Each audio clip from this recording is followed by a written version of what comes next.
este día grandioso nos sirve de motivo para protestar con una ley asombrosamente grotesca, injusta, bárbara, que supone en sí todo un espíritu de crimen. La ley de memoria democrática, por la que venimos a protestar hoy aquí, supone que son delictivos todos los hechos, todas las leyes, todo lo que se acometió jurídicamente por el Estado Nacional, tanto en la zona nacional durante la guerra como en toda España después de la guerra, y por tanto todo lo que hizo aquel régimen queda clausurado. Pero claro, pero a su vez con contradicciones, porque si aquello era ilegal, ¿por qué conservan ustedes los colores de la bandera de España? ¿Por qué mantienen en la zarzuela un supuesto rey de pacotilla? Porque los verdaderos reyes gobiernan y mandan. Los que se limitan a firmar lo que les echen no son reyes, son leguleyos, son gente que de todas maneras vienen a través del nombramiento de Franco. Pues sean ustedes consecuentes y desmantelen el ejército todo, y las obras públicas, y no solo los monumentos. Pero sectariamente prohíbe lo que les parece. Pero fijaos, llegan a una monstruosidad tal que me convierten a mí mismo en víctima del franquismo. Resulta que yo soy una víctima del franquismo.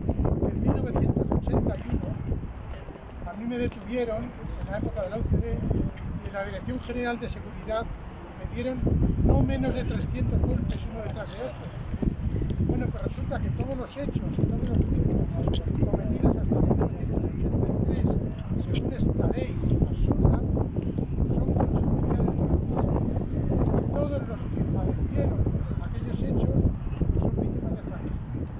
Dicho de otro modo, un terrorista de la ETA o del Franco no es terrorista si lo fue antes de 1983, y si fue juzgado, aunque fuera después de la muerte de Franco, por unos tribunales que aplicaron leyes que eran de antes, esos terroristas no son terroristas, son víctimas del franquismo y tienen derecho a pensión, ellos y sus herederos hasta la cuarta generación. A eso llega la ley. Es decir, que a Santiago Carrillo, porque no se le pilló a tiempo, pero si el responsable de las matanzas de Paracuellos hubiera sido juzgado por el régimen de Franco, sería una víctima del franquismo y tendría derecho a indemnización. Y así los que ocasionaron tan gravísimas matanzas. Aquel 1 de abril supuso que dejaron de funcionar 300 y pico checas, cárceles particulares que tenían los distintos partidos y sindicatos de izquierdas en cada barrio y en cada zona. 300 y pico checas en Madrid. Luego en Barcelona y Valencia había otros cientos, y en otras ciudades. Podían detener, reprimir, matar, torturar y robar a quien quisieran. Bueno, pues si alguno de ellos tuvo la suerte o la desgracia de caer en manos del ejército vencedor y ser juzgado, por muchos crímenes que hubiera cometido, pasa a ser una víctima del franquismo.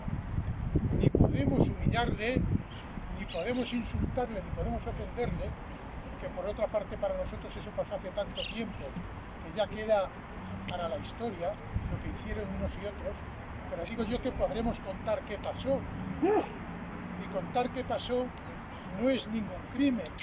Nosotros no somos los que destruimos las calles, los escaparates, los coches, los que tiramos cócteles molotov, los que apedreamos a la policía. Esos no somos nosotros. ¿Quiénes somos nosotros, esos señores tan peligrosos? Que el gobierno necesita saber uno por uno quiénes somos, y nos detienen en el Valle de los Caídos esta mañana para saber el carnet de identidad de cada uno, porque somos gente peligrosísima. ¿Y por qué somos peligrosísimos? Pues porque rezamos, llevamos flores, cantamos y llevamos banderas, y evidentemente eso es un peligro. Claro que es un peligro, claro que es un peligro, porque son las primicias de la victoria.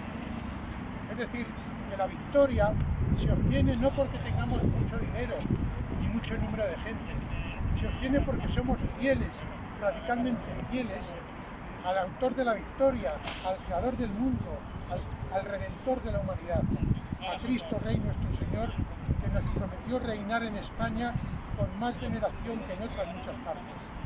Ese monumento que lo recuerda y al que se consagró España está en el Cerro de los Ángeles, en el centro geográfico de la península. Y ese lo consagró el rey Alfonso XIII y lo volvió a hacer, a reconsagrar Francisco Franco, porque los rojos lo destruyeron como destruyeron 20.000 edificios religiosos durante la República y la guerra. Y no la destruyeron solo por la guerra, porque ellos empezaron a hacer esas quemas el 11 de mayo de 1931, 5 años antes de la guerra. Es decir, ese espíritu de destrucción de la Iglesia, ese espíritu criminal, lo tenían de mucho antes, desde el principio. Y ese espíritu les vuelve a asomar, porque son hijos del demonio, que es padre de la mentira y padre de Satanás. A ellos sí les decimos quiénes son, como se lo decía Cristo en estos días de Ramos que recordamos. Vuestro padre es el demonio. Y por eso es criminal y es mentiroso. Y por eso la máxima de Lenin es: contra los cuerpos la violencia y contra las almas la mentira. Y así como destruyeron a tanta gente y mataron a tantos inocentes, ahora pretenden borrar, llamándole encima memoria, que es sarcasmo, llamar memoria a borrar la historia, a borrar los acontecimientos tal y como sucedieron. Eso es lo que están haciendo. Y al mismo tiempo, en una orgía de sangre, porque vivimos desde la muerte de Franco en una orgía de sangre, por el terrorismo, que ahora es aliado del gobierno, por el aborto, que mata a 100.000 criaturas inocentes antes de nacer cada año, por la eutanasia, que busca eliminar a todos los que no son productivos para el Estado absorbente, totalitario que ellos quieren. Y es una pandemia en la que se nos ha condenado, especialmente a los ancianos en las residencias, a la muerte, sin tratamiento sanitario, sin aplicar medicinas que había, sin aplicar otras cosas que se podían haber aplicado y que están por ahí. No, y encima nos han vacunado y nos han revacunado. Es decir, esta gente es muy peligrosa. Nos encerraron en un ejercicio de totalitarismo difícilmente imaginable hace tiempo. Bueno, pues a todo eso nos enfrentamos, con la memoria de que este enemigo no es invencible, es un enemigo que tiene los pies de barro, que es muy grande aparentemente, pero que se puede caer y se cae él solo. Con la ayuda de Dios, que nos dará la victoria cuando este pueblo la merezca, que ahora no la merece, cuando este pueblo sea digno de sus antepasados, de sus hazañas, de sus grandezas, de sus luchas, de sus mártires, entonces Cristo Rey dejará caer su mano implacable para restablecer la justicia y la verdad y el poder y la gloria que se explican en una España católica, en una España como Dios manda, y que tuvo también su auge y su momento grandioso durante la época del generalísimo Franco. Con esa España victoriosa en la mente, con ese ideal, con ese entusiasmo, con esa fe en la victoria, porque venceremos, vencimos y venceremos.